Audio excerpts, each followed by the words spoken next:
New year, new Mariners, kind of. We got two new guys, one returning Mariner. Some trades and transactions happened yesterday. It was a big day for the Mariners. Jerry Dipoto and co were out there cooking, I would say. I think very positive trades happened yesterday. We're going to break them down. Colton did a video yesterday. He was on his lunch break, so it wasn't as in-depth, hoping to bring a little bit more depth to the conversation. So, yesterday, the Mariners acquired Mitch Haniger and Anthony DeSclafani in a trade with the San Francisco Giants for former Cy Young winner Robbie Ray. And they also acquired Luke Raley from the Tampa Bay Rays for Jose Caballero. So let's get into it. First guy we're going to take a look at is Robbie Ray. Obviously, he only pitched in one game last year. He did get hurt. Tommy John surgery, flexor tendon surgery was required for Robbie Ray. He would not be back until the post-All-Star break area of 2024. So Robbie Ray, we weren't going to see, this is his 2022 Savant page here. We weren't going to see anything like this. Bruh.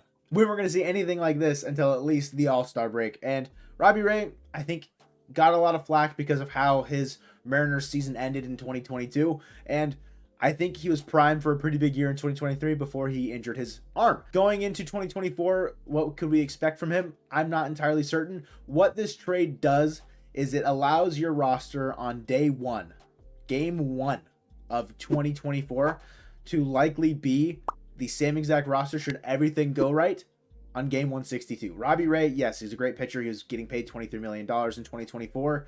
The money going between the Giants and the Mariners is a wash. It is even 23 for Robbie Ray. The Giants are sending us back $6 million. I like Robbie Ray, great clubhouse fit, but in that we also get Mitch Haniger returning to Seattle. Obviously a great clubhouse guy. Already posted on Instagram, like, let's run it back with a picture of JP and Ty. So we know the clubhouse fit.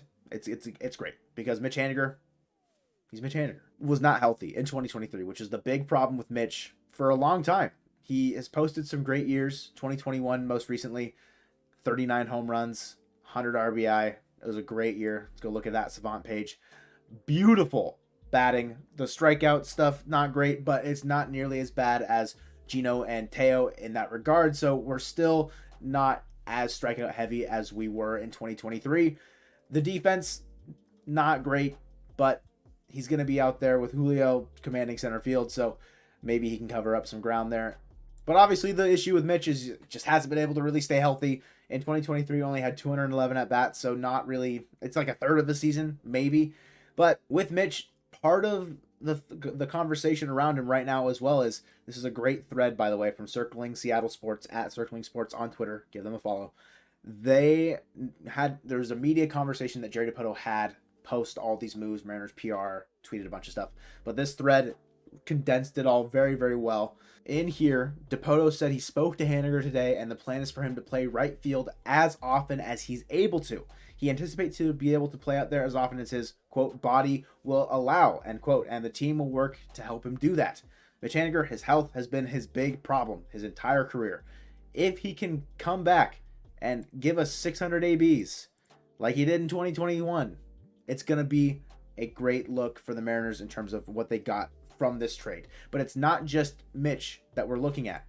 We're also looking at Anthony DeSclafani, a guy that did not have a great year last year. It's a little rough. I understand it's a little rough in terms of his Savant page here. In 2021, though, look at that. Only a couple years removed from that. Same year as Robbie Ray won the Cy Young. Only a couple years removed from that. Had a 3.17 ERA, a 1.09 whip in that year in 2021, where he pitched in 31 games, had a 13-7 record. A little bit of injury in 2022. Not as good a performance in 2023.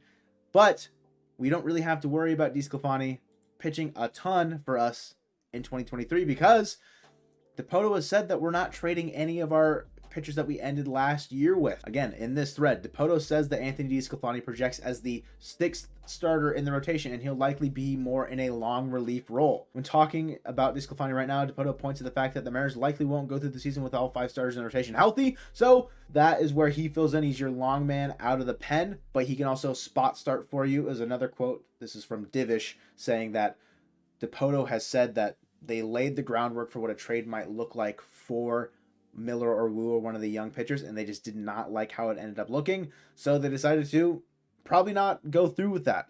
even though all the rumors throughout this offseason would have pointed to them likely doing that. And I'm pretty okay with that decision. The guys that they ended last year with in 2023 is who they expect to go into 2024 with, and I think that is a great sign for the Mariners in terms of their overall pitching depth going forward, because now you've got DeSclafani as your sixth man. You've got Emerson Hancock waiting down there in the minors if you need to call him up.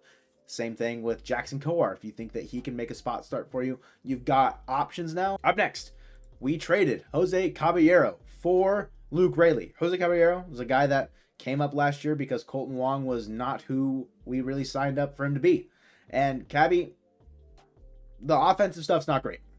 Just plain and simple, offensive stuff is not good. His whip percentage and his walk percentage here, if you can see that, had he been qualified, would have been good.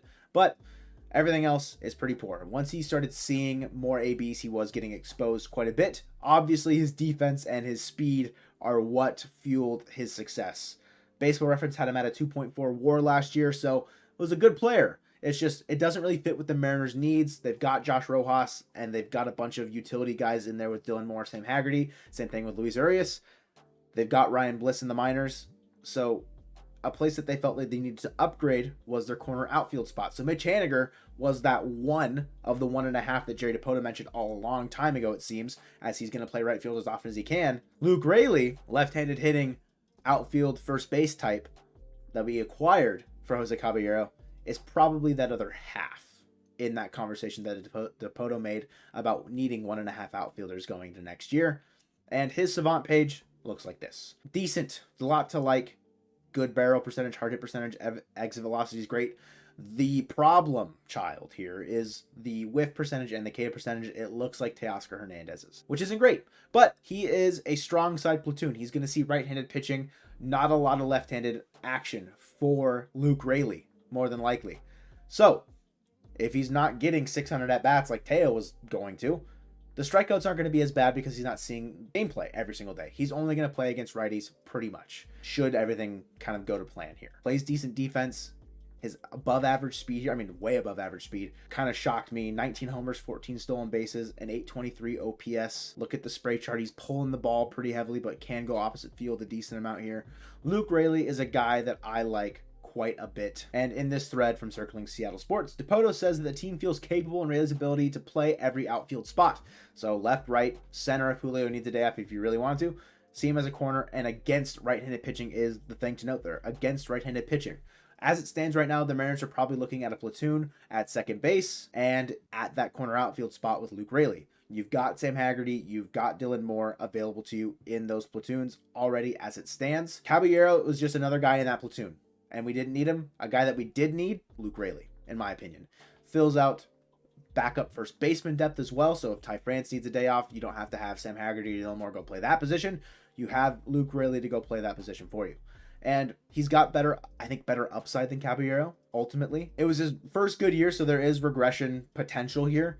But I think I like his value, his floor, and his ceiling more than Cabby's. Offensively and just as a fit on this roster. What's nice about all the moves today is that the Mariners are the same they were pretty much money-wise. They have not moved really anything in terms of money. It's been a wash in terms of what's coming in and what's going out. So they still have 13, 15, maybe even 20 million to spend in free agency, or if you're going out and spending money via a trade because you're acquiring, say, Randy Arozarena or someone. There's still moves to be made. And DePoto, I think, kind of hit the nail on the head with my final sentiment there. We're probably more complete at this point in the calendar than we were last year, thinking about acquiring Topa, Kolten Wong, Teoscar Hernandez. And I don't think we're done. So there's still more moves to come, but overall, acquiring Luke Raley, Mitch, and Anthony DeSclafani, and giving up Robbie Ray's contract, which clears up payroll later down the line, a good amount to like about these trades. And then obviously the fit with Luke Raley just makes a lot more sense than having Caballero on your roster. So ultimately, Jerry and Justin cooked with these trades, and it's not the final thing. There's still, I think, at least one more move coming. Whether or not that is someone in the outfield, or if it's at third base, if it's in free agency, it's in trades, what have you. They have the money to still spend, so they need to go do it. And I have faith that this front office, even though it was a rough start to the offseason, they are slowly redeeming themselves. And ultimately, we will go into 2024 as a better team. Thank you guys for watching this, and go Mariners.